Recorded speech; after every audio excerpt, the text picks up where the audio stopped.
ಹಿಂದೂಗಳ ನರಮೇಧಕ್ಕೆ ಭಾರತದಿಂದ ಪ್ರತಿಕಾರ ಅಂತೂ ಪಕ್ಕ. ಭಾರತದಿಂದ ದಾಳಿ ಸನ್ನಿಹಿತ ಅಂತ ಪಾಕ್ ರಕ್ಷಣಾ ಸಚಿವರೇ ಹೇಳಿದ್ದಾರೆ. ಭಾರತದಿಂದ ದಾಳಿ ಆಗೋದಂತೂ ಪಕ್ಕ ಅನ್ನೋದು ಪಾಕಿಸ್ತಾನಕ್ಕೂ ಕೂಡ ಚೆನ್ನಾಗೇ ಗೊತ್ತು. ಭಾರತದಿಂದ ದಾಳಿ ಇನ್ನೇನಾಗತ್ತೆ ಅಂತ ಪಾಕ್ ರಕ್ಷಣಾ ಸಚಿವ ಹೇಳಿದ್ದಾರೆ. ಭಾರತ ದಾಳಿ ಮಾಡಲಿದೆ ಅಂತಲೇ ಹೇಳಿದ್ದಾರೆ ಪಾಕಿಸ್ತಾನದ ರಕ್ಷಣಾ ಸಚಿವ. ಭಾರತ ದಾಳಿ ಮಾಡಿದ್ರೆ ಅಣ್ವಸ್ತ್ರ ದಾಳಿ ಅಂತ ಪಾಕಿಸ್ತಾನ ಹೇಳ್ತಾ ಇದೆ. ಪಾಕ್ ರಕ್ಷಣಾ ಸಚಿವನಿಂದಲೇ ಅಣ್ವಸ್ತ್ರ ದಾಳಿಯ ಬೆದರಿಕೆ ಬಂದಿದೆ.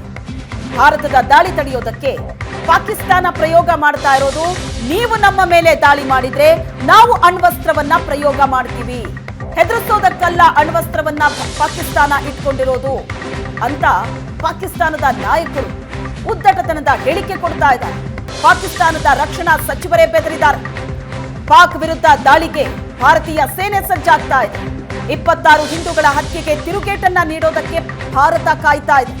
ಪಾಕ್ ಸೇನೆ ಹೈ ಅಲರ್ಟ್ ನಲ್ಲಿದೆ ಅಂತ ಖ್ವಾಜಾ ಆಸಿಫ್ ಹೇಳಿಕೆ ಕೊಟ್ಟಿದ್ದಾರೆ.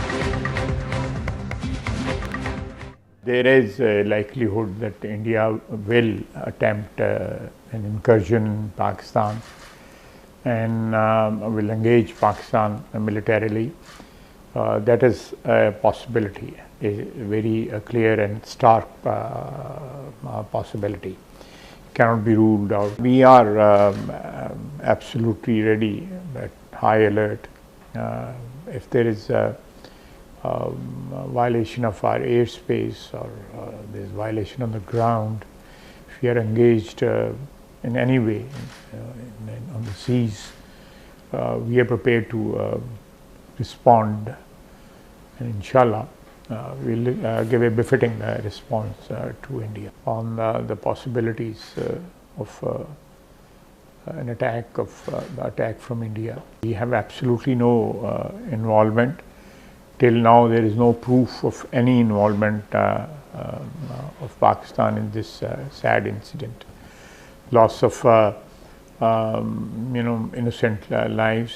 We have reinforced our forces because it is something which is imminent now. So in that situation, some strategic decisions have to be taken. So those decisions have been taken, and we are in a position to defend our soil. Nuke will not be an option, because it will destroy both countries. It is an option only in the case our existence is in a very, very precarious situation, and there is a direct threat to our existence. There is Pahalgam ದಾಳಿ ಪ್ರವಾಸಿಗನ ಕ್ಯಾಮೆರಾದಲ್ಲಿ ಉಗ್ರರ ದೃಶ್ಯ ಸೆರೆಯಾಗಿದೆ. April 18ರಂದೇ ಬೈಸರನ್ ಕಣಿವೆಯಲ್ಲಿ ಉಗ್ರರು ಓಡಾಟವನ್ನ ನಡೆಸಿದ್ರ. 22ಕ್ಕೆ ದಾಳಿ ಆಗಿತ್ತು. ಮೊದಲು plan ಆಗಿದ್ದು 21ಕ್ಕೆ ದಾಳಿ ನಡೆಸಬೇಕು ಅಂತ. ಆದ್ರೆ ಆ ದಿನ ಮಳೆ ಬಂದ ಕಾರಣ ಪ್ಲಾನ್ ಕ್ಯಾನ್ಸಲ್ ಆಗತ್ತೆ. ಮಾರನೇ ದಿನ ಉಗ್ರರು ದಾಳಿ ನಡೆಸ್ತಾರೆ. ಏಪ್ರಿಲ್ 18ರಂದೇ ಬೈಸರನ್ ಕಣಿವೆಯಲ್ಲಿ ಉಗ್ರರು ಓಡಾಡಿದ್ರ. ಉಗ್ರರನ್ನೇ ಹೋಲೋ 2 ವ್ಯಕ್ತಿಗಳು ವಿಡಿಯೋದಲ್ಲಿ ಸೆರೆಯಾಗಿದ್ದಾರೆ. ಪುಣೆಯಿಂದ ಪ್ರವಾಸಕ್ಕೆ ತೆರಳಿದ್ದ ಶ್ರೀಜಿತ್ ರಮೇಶನ್ ಕುಟುಂಬ ಪುಟ್ಟ ಬಾಲಕಿಯ ರೀಲ್ಸ್ ಅನ್ನ ರೆಕಾರ್ಡ್ ಮಾಡ್ತಾ ಇದ್ದಾಗ ಉಗ್ರರ ಮುಖಚಹರೆ ಹೋಲುವಂತಹ 2 ವಿಡಿಯೋದಲ್ಲಿ ಸೆರೆಯಾಗಿದ್ದಾರೆ.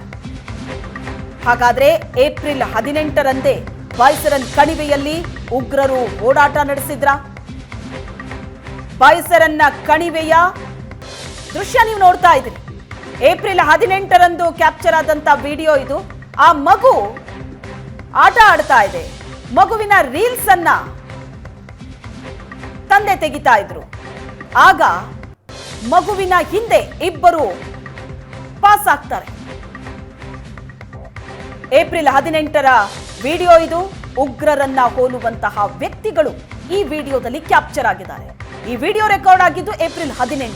ಹಾಗಾದ್ರೆ ಘಟನೆ ನಡೆಯೋದಕ್ಕೂ ಮೊದಲು ಸಾಕಷ್ಟು ಬಾರಿ ಉಗ್ರರು ಈ ಬೈಸರನ್ ಕಣಿವೆ ಪ್ರದೇಶದಲ್ಲಿ ಬಂದು ಅಲ್ಲಿನ ಮಾಹಿತಿಯನ್ನ ಕಲೆ ಹಾಕಿದ್ರು, ಪರಿಶೀಲನೆ ನಡೆಸಿದ್ರು ಅನ್ನೋದಕ್ಕೆ ಇದೇ ಸಾಕ್ಷಿಯಾಗಿದೆ. ದೃಶ್ಯದಲ್ಲಿ ನೋಡ್ತಾ ಇದ್ದೀರಿ ಉಗ್ರರನ್ನ ಹೋಲುವಂತಹ ವ್ಯಕ್ತಿಗಳು. ಉಗ್ರ ಆಸಿಫ್ ಒಂದು ಮಗುವಿನ ವಿಡಿಯೋವನ್ನ ಆ ಮಗುವಿನ ತಂದೆ ರೆಕಾರ್ಡ್ ಮಾಡ್ತಾ ಇದ್ರು. ಆಗ ಮಗುವಿನ ಹಿಂದೆ ಇಬ್ಬರು ವ್ಯಕ್ತಿಗಳು ಪಾಸ್ ಆಗಿದ್ದಾರೆ. ಉಗ್ರರನ್ನ ಹೋಲುವ ವ್ಯಕ್ತಿಗಳಿವರು.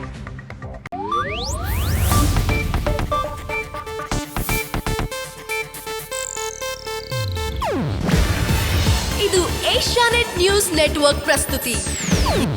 ನೀವು ನೋಡ್ತಿದ್ದೀರಾ ಏಷ್ಯಾನೆಟ್ ಸುವರ್ಣ ನ್ಯೂಸ್.